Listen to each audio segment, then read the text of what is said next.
Bakit kaya happy ang Gio namin? Ito, open it. Oh, go, go, go, go, go, go. What? Wait this, wait this. Wait this, wait this. I'm gonna pay. I'm gonna pay for that too. Yeah. Every time talaga na may dumarating na parcel, tuwan-tuwa ang Gio namin at gustong-gusto niya na lagi siya yung nagbubukas. Wow! Wow!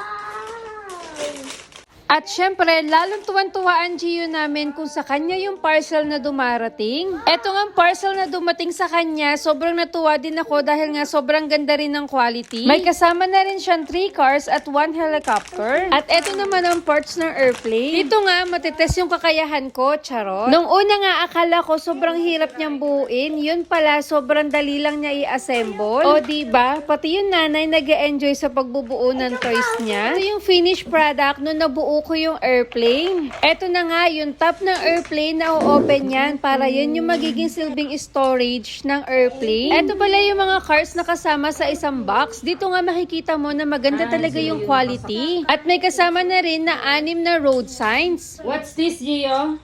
Going. O siya, kung bet mo rin ng airplane na to, ilalagay ko na lang sa comment section. Thank you for watching.